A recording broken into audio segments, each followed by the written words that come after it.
Pareto principle. A principle named after economist Vilfredo Pareto states that 20% of invested input is responsible for 80% of the results obtained. In other words, 80% of consequences stem from 20% of the causes. It is also referred to as the Pareto rule, or the 80-20 rule. The Pareto principle can be applied in a wide range of areas from management to productivity, and it is a fundamental concept that is adopted by polyglots to learn to speak rapidly. The principle simply says that you get 80% of the results from 20% of the work, which means that if you can identify which 20% provides the 80% result, you can succeed rapidly. Here's another bodybuilding example. When someone begins building muscles, he will gain a lot of muscles in the first 1 or 2 years. The progress will be super fast, and then the rate of improvement declines exponentially. And in the same way, this holds true for language learning. Unfortunately, the whole process is actually a lot faster than bodybuilding thanks to our super muscle called the brain. Now, how can you use the Pareto principle when learning a foreign language? What are the applications of the Pareto principle in language learning? It is really hard to talk about languages, and especially communication, in math terms, but I will try to explain it to you based on vocabulary research. 1. According to the Pareto principle, 20% of vocab gives you 80% of comprehension. The good news is that the payoff is actually much greater than that for language learning. The primary study that I'm going off of here was done by Mark Davies at Brigham Young University. Davies extracted the 6,000 most frequent words and broke them down by written fiction, written nonfiction, and oral speech or spoken language. But I believe oral speech and nonfiction are more relevant to most people, so I'm going to share with you those two results. Learning the 1,000 most frequently used words in the entire language will allow you to understand 76% of all nonfiction writing and an astounding 87.8% of all oral speech. Learning the top 2,000 most frequently used words will allow you to understand 84% of nonfiction and 92.7% for oral speech. And learning the top 3,000 most frequently words will get you to 88.2% for nonfiction and 94% for oral speech. There are a few studies like this for other languages, and I myself did some on English, and the results are similar. Actually, Spanish has more words than most languages, so in other languages, less words might allow you to communicate more. Second application. What you can do with very little studying is surprising.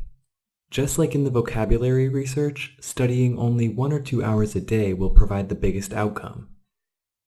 You can study a language every day for 7 to 8 hours, but only 1 hour a day will provide the 80% of the result. Adding extra study hours to your necessary 1 hour or 2 hour maximum will only add a small fraction to the 80%. So if you are planning to set aside a lot of time for your target language, spend only a few of those hours actually studying or learning the language. The rest of the time, practice, try to speak, watch movies, listen to songs, and just have fun with it.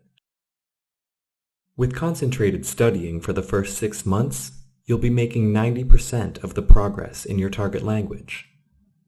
The second 6 months, or even 1 year, will probably give you around 5% more. So when people say learning a language takes a lot of time, what they don't know is how much you can actually learn until your learning curve flattens out. Fortunately, most of what we want to know can be achieved in the first 6 months. You can learn to speak fluently in the next 6 months.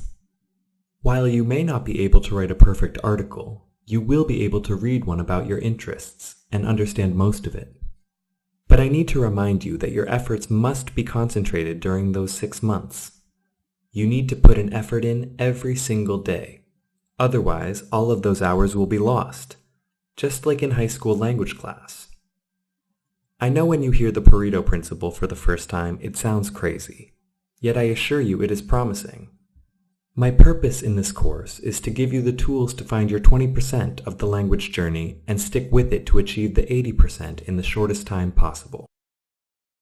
One might object here that, since language learning is a complex process of observing the language and internalizing it, you need to be exposed to a lot of input. Well, even though it's true that tons of exposure is required, some words are used way more often than others, and learning them first will help you out big time. You need to be able to tread water before swimming butterfly stroke, right? Just like this, you need to learn the essentials while learning the language. So learn the most useful and common things first, and then slowly build upon what you learned. I can tell you that most of the language learning courses and materials fail at the Pareto principle.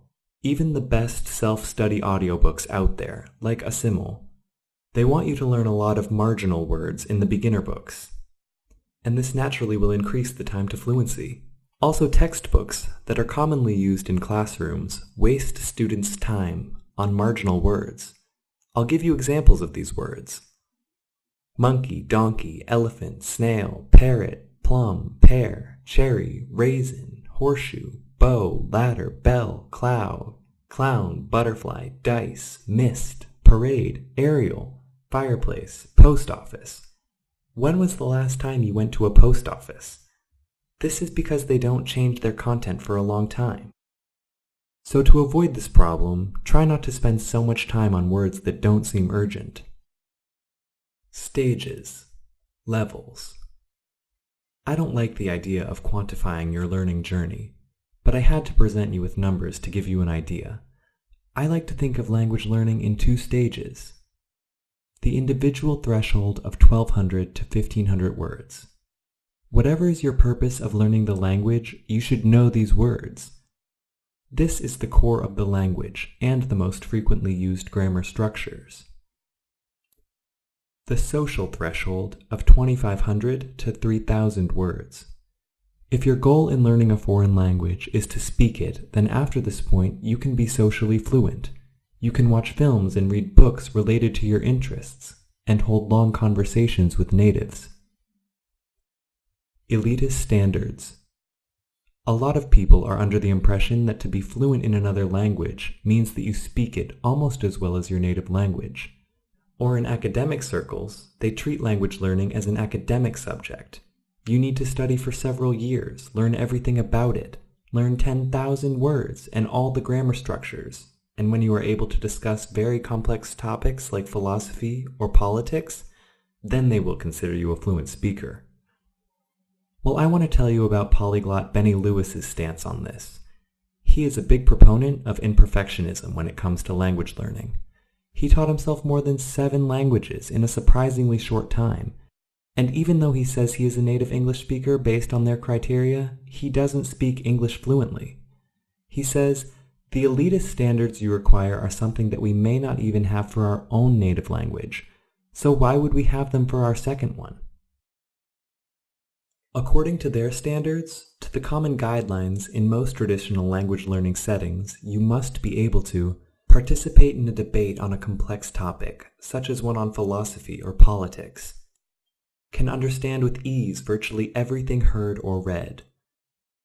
There are times we don't understand what we read or listen to in our native tongue, so how do you expect this in your second language? It's not realistic.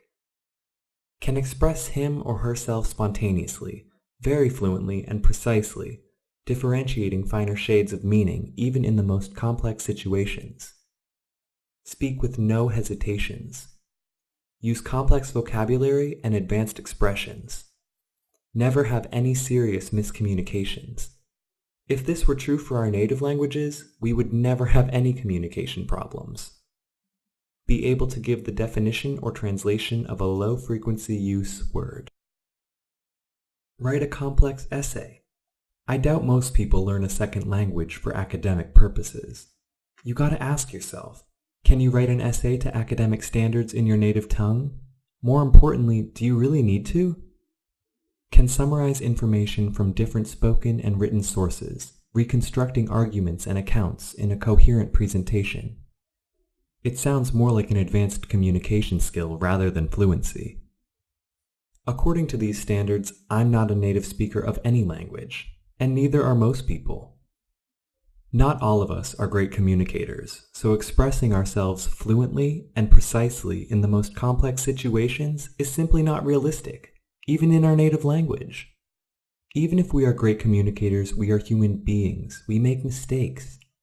Aiming for perfection does not make any sense. The function of language is to effectively communicate and to be understood.